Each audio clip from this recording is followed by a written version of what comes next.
Welcome to Exit Algorithms, the podcast where we decode what it really takes to unlock growth, streamline operations, and prepare your business for a high-value exit.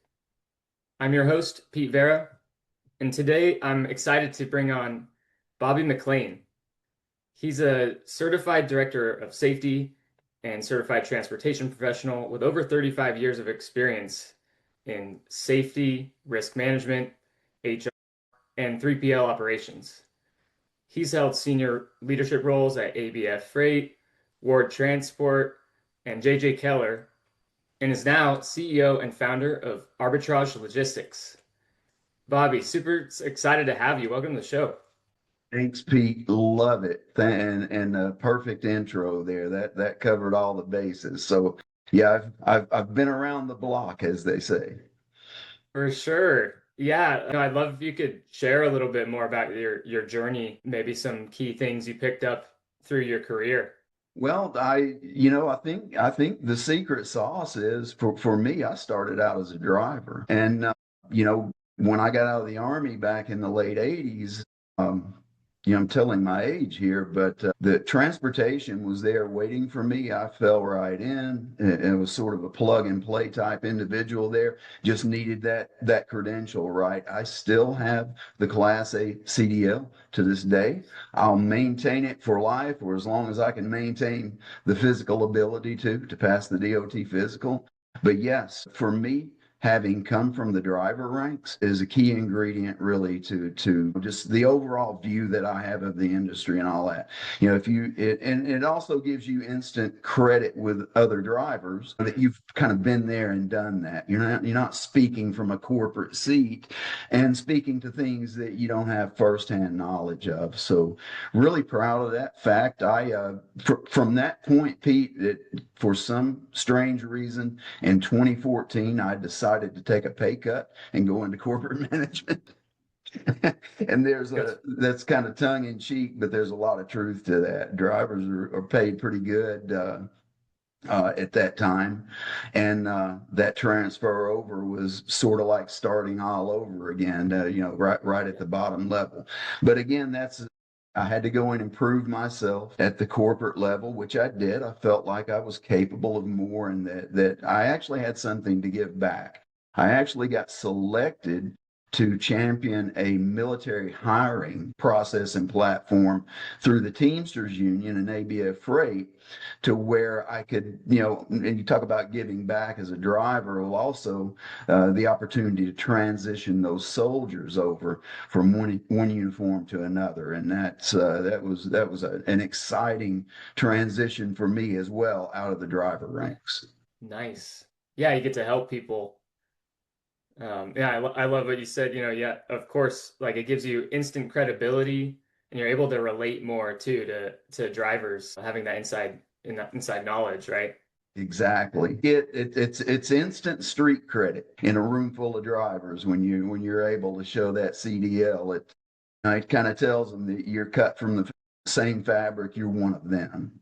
And that goes a long way with leading drivers. So as I excelled through the ranks up into the director levels, typically when I hired managers, regional safety managers, all that sort of thing, 99% of those came from the driver ranks. Because what better way, right, to lead those drivers than with more former drivers?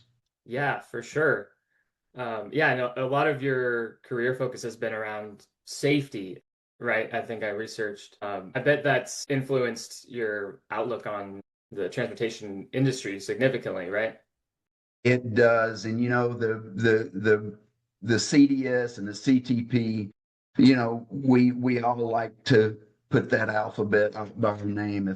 It's what we do. But you think about it, there are some bragging rights to it. When you earn those credentials, you'll put it by your name too. Trust me. People will take jabs at outside of that fold. But once you're in there and you gain those that's a rite of passage. You want to hold those for life. And if you think about it, Pete, there's no true degree in that safety space in what we do.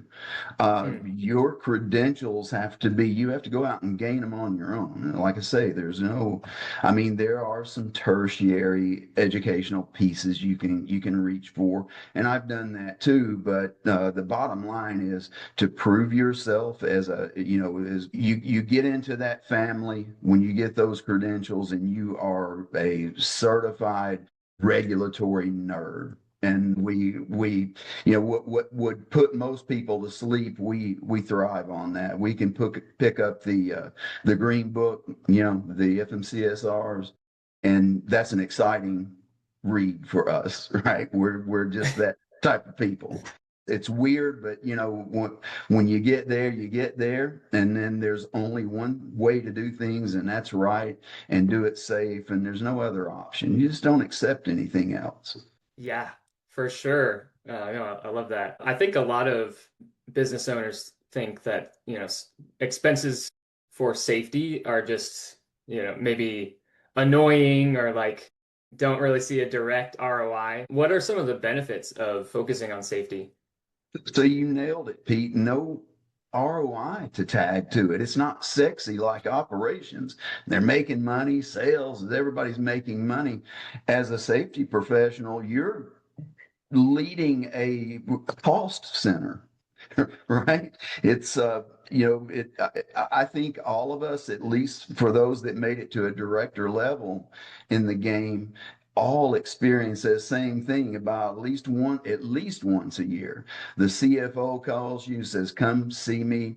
You get over there, you already know what it's going to be. There he sits, he swings his monitor around. The owners are probably in the room.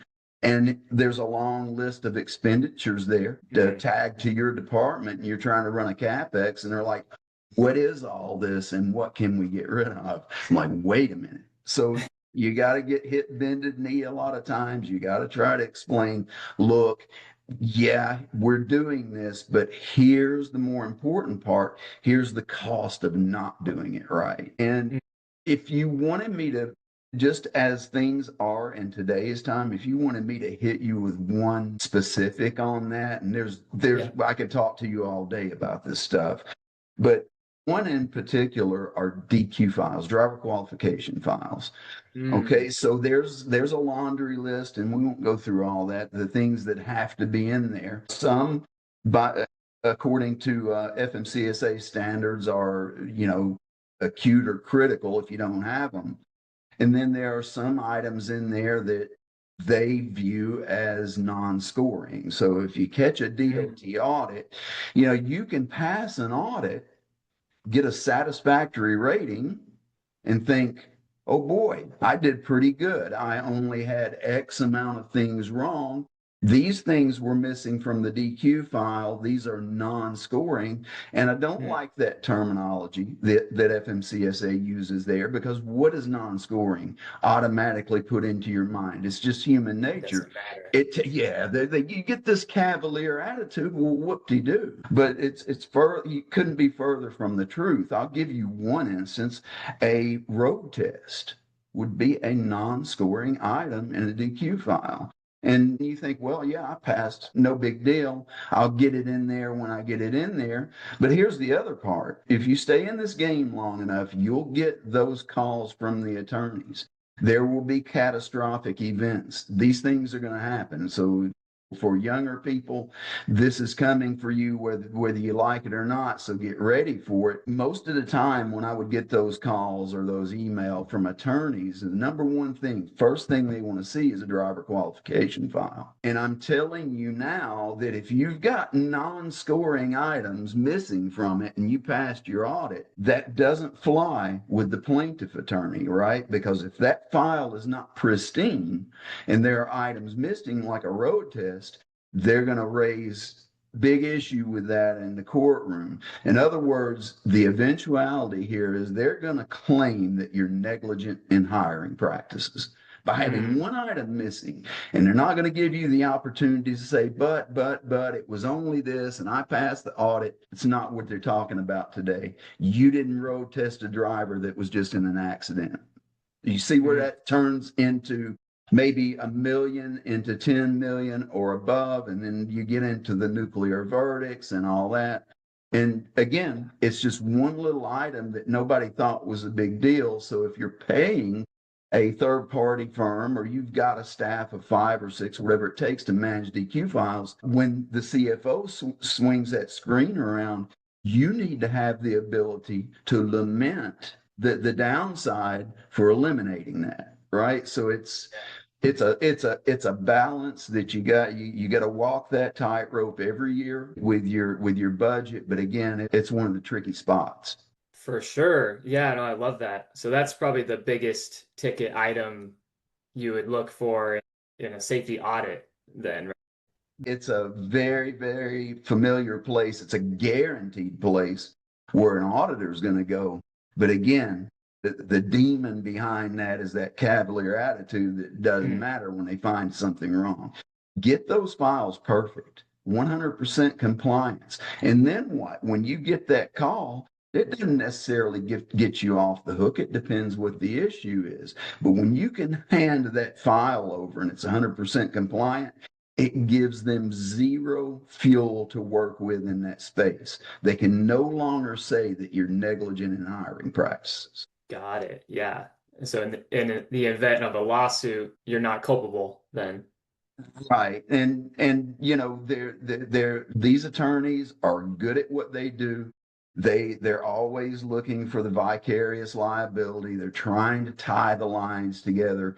They have people like me working with them over there. Hmm. So they got their, you know, and not I don't like pointing myself as an expert, but you know, my track record, I've just been there and done almost everything in this business. It kind of gives me a little credit there, but they do have folks like me on the other side asking for these certain items. And especially when it comes to a nuclear verdict, that people don't realize this is beyond what the auditor is going to ask for. You know, FMCSA is only allowed to ask for certain things. They're not going to, you know, kick the door in the middle of the night with a flashlight in their teeth going forensic on you. But Yeah, guess what? That plaintiff attorney wants it all transactions. And that's the deeper dive you have to do in preparing, not just for the audit. You can come out squeaky clean, satisfactory, like I said, but you got to prepare for the billboard attorney. And if you're not, sooner or later, you're going to end up in the deep end of the pool. And then back to mm, full circle, how this started, we talked about spending that money. That's good money spent. for sure. It's almost, you can think of it as insurance in a way, right? Exactly. It's preventative. I love that. Yeah. You have a lot of experience also in HR, labor relations. I'd love to hear your thoughts on, what are some of the big things businesses get wrong in that area as well. Well, I am a very unique character, Pete. I started out on the union side and held a pretty significant leadership role over there before I switched over to corporate. And I don't know how familiar you are with how all that works, but there's an us and them mentality, and you're Mhm. either one or the other. And it's very, very rare that one side allows the other to cross over, but I managed to be able to do that. It's kind of a long story beyond the scope of what we're trying to get to here today, but I have worked both sides. So knowing that, once I did cross over into corporate, that was part of my nerd space, labor law. Well, I needed to follow that up with basic employment law too. So I took some tertiary education, through Cornell and kind of upped my game on that. Really, really enjoyed learning that all the other pieces to the puzzle that went, but it gave me an edge when I got into, especially into the corporate world. So you think about things now, people, as a consultant, I would go out and boy, I can tell you, I have seen it all. You see the fake cultures, you see you go out there, a coffee station on every floor and snacks and here's our exercise room, but look at how you're treating employees, right? So Mhm. when I could sniff that out when I would go out to do audits, in the first 10 minutes, I can tell you whether the place is genuine or whether it's one of those types, right? So then when you start talking about mistreating employees, a lot of employers don't have both sides of the education, of labor. And they think, well, because we're not under a collective bargaining agreement, we can do this, this, and this. Just simply not the truth. And, we all see, here recently the chainsaw was taken to a lot of the government entities. The labor board is still there, alive and well, meaning that, you don't have to be a bargaining member. You can be in a non-union environment, but you still have basically all the same rights. I encourage people to go and look up NLRA Section 7 and 8 and read those protected concerted activity rights, because every one of your employees has those rights. So you think about using profanity towards them. There's just a multitude of lanes I could go down there with you, but you kind of get what I'm talking about. Go read those rights and know that your employees have those rights. And that whistleblower hotline, trust me, there's someone on the other side of it that's going to answer. So Yeah. again, that's just one piece, Pete, and it's a subject I could talk on for hours. But that is essentially, I think, where a lot of people fail. They think, well, we're not union. We don't have to put up with that. Wrong. The basic same rights as a union employee do exist. People Yeah. just a lot of times don't know where to look for those. But I would encourage leaders to get their managers to at least look over those protected concerted activity rights, get familiar with those, because you violate those, you'll go in the deep end of the pool real quick, and those fines are heavy. Yeah, for sure. I love that. Thanks for breaking it down so eloquently. I love your different vantage point of the transportation industry, not just safety, but people and HR management, et cetera. Kind of they build a solid foundation for running a good operation. It really does. But I having just started up my own company, I'm back to having to do it all again. So a lot of the things I've delegated over the years, it's like, wow, I got to do them on my own now. I like to call it bagging our own groceries over here. We're running lean. I have a small staff, and we're, like I say, everybody's got their sleeves rolled up, including me. I may be dispatching or recruiting or, all those things in a day where normally you'd have those subsets and you'd have other folks doing it for you, but no delegation in the early stages. Yeah, the buck stops with you. It's all right. Well, and Uh, then there's I get to build this how I want. It's that's the other side of that. There's a gift to it too. for sure. Yeah, back to that foundation thing. You have the tools to set up a really, successful business in the long term as well. Yeah, that's awesome. Yeah, one of the big themes on this show is how people are implementing AI and technology. Yeah, I'm curious your thoughts on that as applied to the transportation industry. Well, I here a while back, I took a course through MIT. I wanted something credible. Surprisingly, it was affordable, but I just wanted to gain my own knowledge because I just felt like, especially when I was consulting, that was a space that I was a little bit short in. You go out and people are asking you all these questions. You see the robotics in their warehouse, and it's like, man, I'm just not there.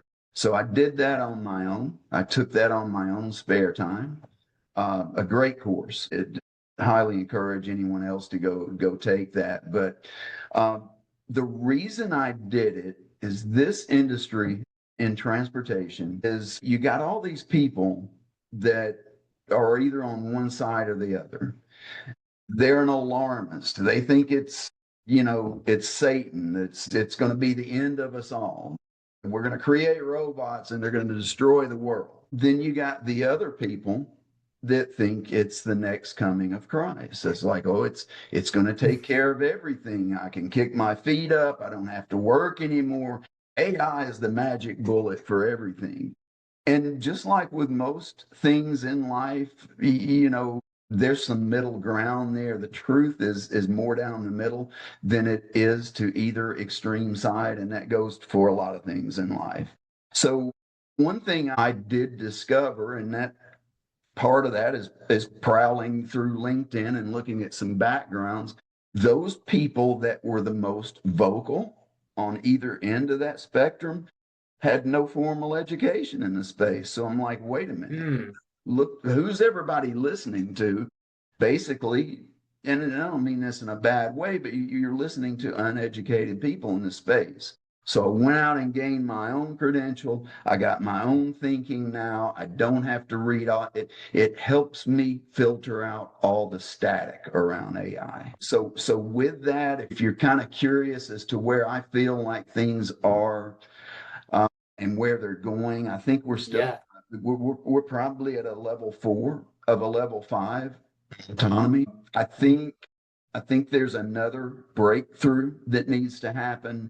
AI has a couple of, I'm not going to say failure points, but it doesn't do very well with reasoning right now, and it's horrible with semantics. I can give a bunch of examples on that, but for it to, and I think the machine learning, there's a lot of, Elon Musk right up the road from me here in Memphis has that big data center. Data is the key, right? We all know that's the Mm, use that AI needs to get better at what it does.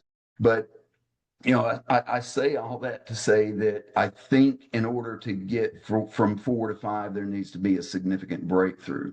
I think it's on the horizon. Here's the thing with those breakthroughs, nobody knows when. It could be tomorrow, it could be 10 years from now. There are certain lanes I know down in Texas. There's some lanes they're running that are they're completely driverless, and I get that. There are select markets that that's attainable.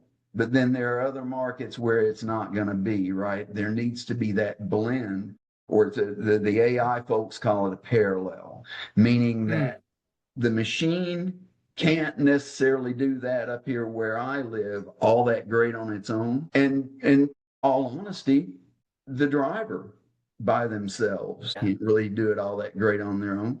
This being Yeah. the main culprit, these handheld devices, so in other words, if the driver's distracted, the AI keeps the driver from going off the cliff, or maybe the driver keeps AI from taking it off the cliff following a flawed glitch in GPS. So, meaning that I think there needs to be someone at the controls. If Mm, you look at the airlines, the cockpit, there's still a pilot. Um, look at the railroad. They have their own separate set of infrastructure where they're not commingling side by side, and they still have an engineer at the controls. So mm, again, I'm not optimistic, but I'm also a realist too, right? And that again, I think that comes from taking that middle ground and understanding that there's a little bit of truth to both sides of it.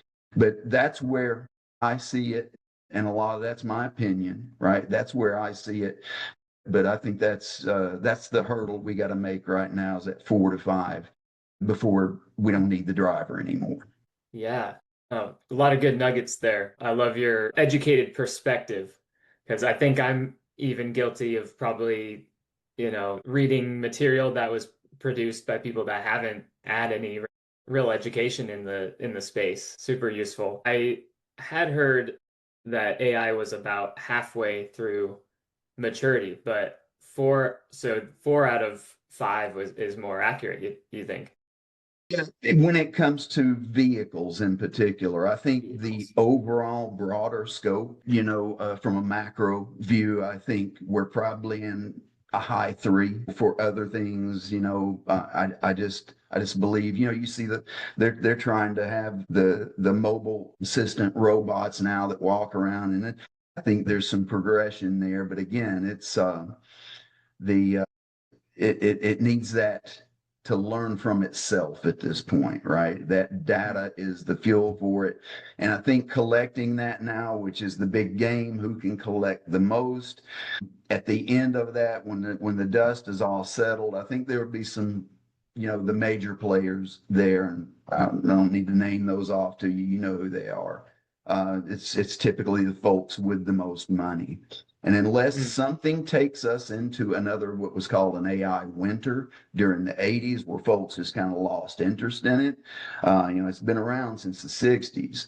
But until that were to happen again, I think we're still going to progress and probably quicker than what a lot of the naysayers think. Yeah. Wow. Yeah, it's exciting for sure. And, talking about autonomous vehicles, that seems to be the potential to have the biggest disruption in the transportation industry. Would you agree? Yeah, I think there's a number of things at play here, but I think that's the bigger one. But, I'll kind of go back to that plaintiff attorney thing. If there's no one behind the wheel, and I know we're doing it in certain markets, but where's the plausible deniability here? Just floating that out there, something for you to think about. Without plausible deniability, who gets sued here? Was it the technology maker? Was it again, that could go a lot of different directions. I just think it behooves us to we at least figure that out, even when the technology's there, to keep someone at least in the seat in case something goes astray. I just think it's Mhm. an extra layer, right? Because think about it, if you don't. Well, you chose not to place someone in the seat. Technology failed, and then there goes that. Yeah. Yep. And whose fault They is can, it? yeah, they can play the what if game with you, and that's typically how it works in the courtroom. Gotcha. Yeah, I think it was Aurora that's actively deploying AVs in the Texas Triangle, right? That's pretty much the main area still that's it's being implemented.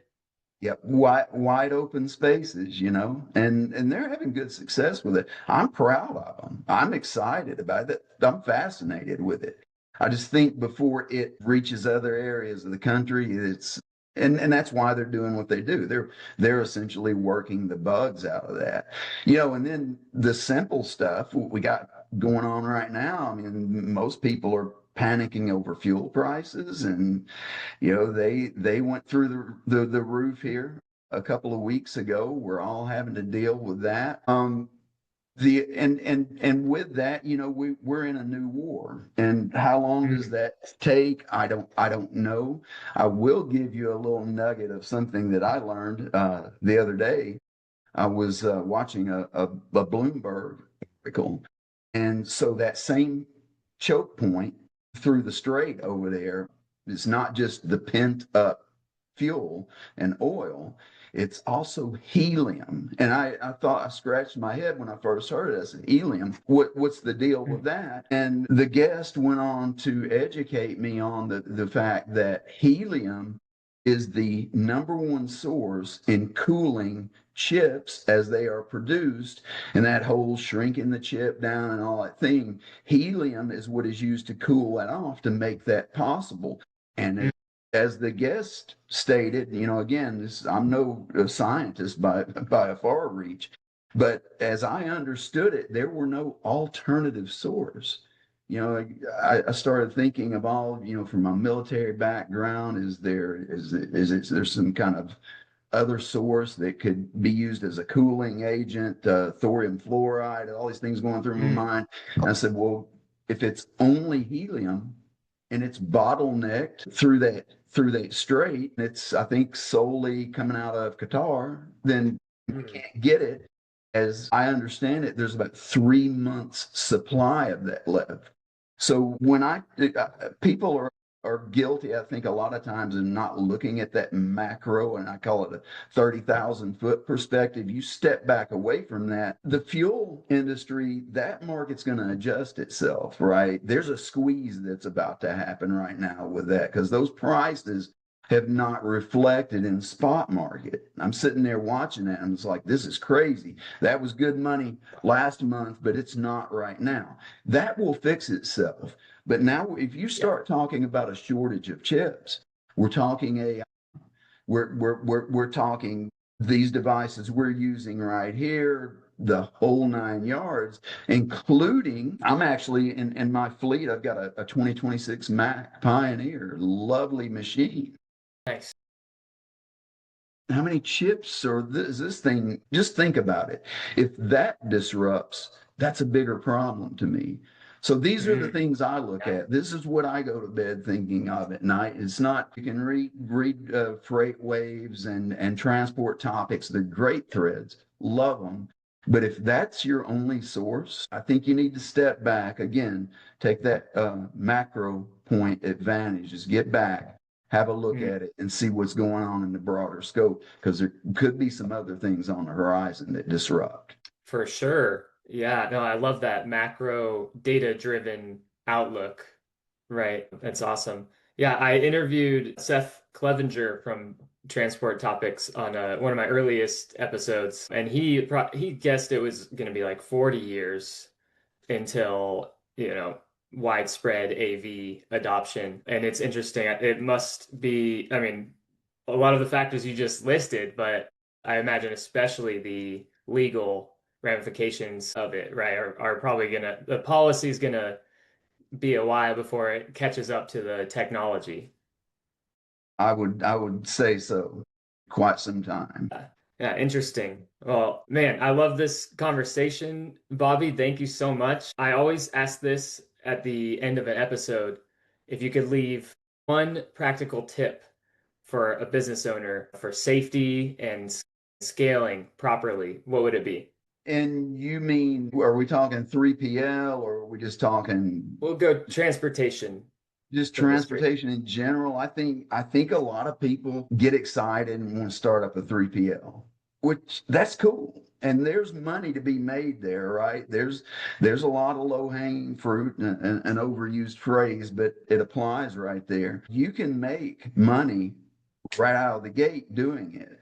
Think where people My advice to them would be to be very, very careful what you take on. For a 3PL, just the warehousing on its own, that one element, if you acquire the wrong client, the wrong customer, they can essentially put you bankrupt. It's hard as a business owner to turn away people, right? Usually someone knocks on the door, it's like, yeah, we can do it. And secretly, no, we really can't yet, but we're going to do it. It's one of those things you can't make up as you go along.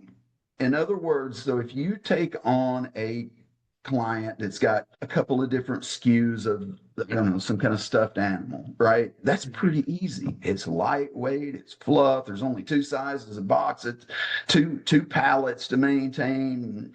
And you can do it blindfolded. The cost of it's very cheap. Now, let's say someone knocks on the door, or even better yet, them, hey, we got another product.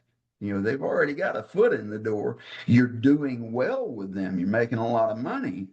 And then you start thinking, well, I can take on whatever else and bring it.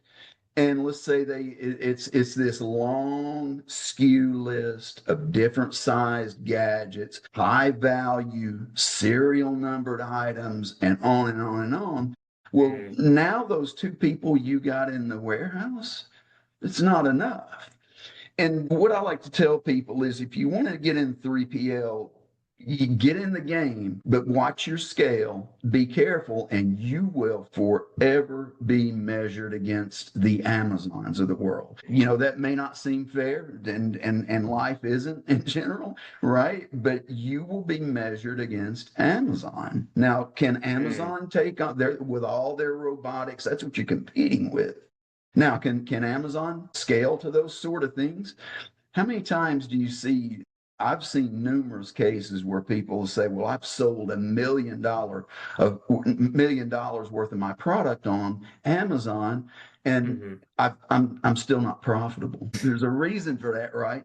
Yeah. Amazon knows how to work that. They know how to do that in their favor. Trust me, they're making money. Love Amazon. Not casting a stone at them or any of the other big people, but right, that's the difference in you and them. And essentially, I think you got to kind of stay in your lane, knowing your limitations. So that would be my big tip for the 3PL, just a trucking company in general. It's safety. That's my cornerstone to everything. The example I gave for DQ files, I've got 1,000 more. Boy, don't Yeah. even get me started on vehicle maintenance. There's a whole nother. Uh, Yeah. Well said. Wow. Thank you. Yeah. Such a insightful conversation today, Bobby. I appreciate you coming on. Where's the best place listeners can find you at? I'm anti-social media other than the boring LinkedIn channel. You can find me there. Bobby McClain. I don't actually have a page set up for arbitrage logistics yet. That's on the way. Still working on my website. As I said, we're bagging our own groceries over here, but big things to come with that.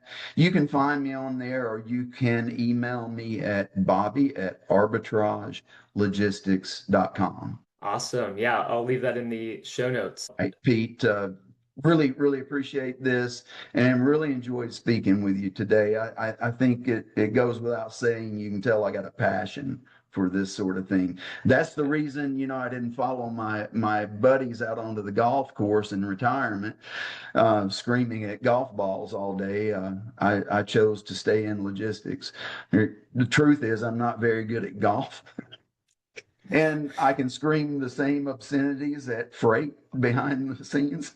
So what's the difference? Might as well be doing what I have a passion for and what I think I'm relatively good at. Yeah, absolutely. Yeah, it was a At the pleasure risk having of you. at the risk of sounding pretentious there on that last part, my friends know that that's the furthest thing from that. I'm just kidding. Yeah, no, for sure. It was a pleasure having you on. I'd love to maybe have you on again eventually. Yeah, let's do it, Pete. Just let's make sure we both got the bandwidth. I love the time you gave me today. This works, so let's try it again sometime. For sure. All right, Bobby, I'll be in touch. All right, thank you, sir.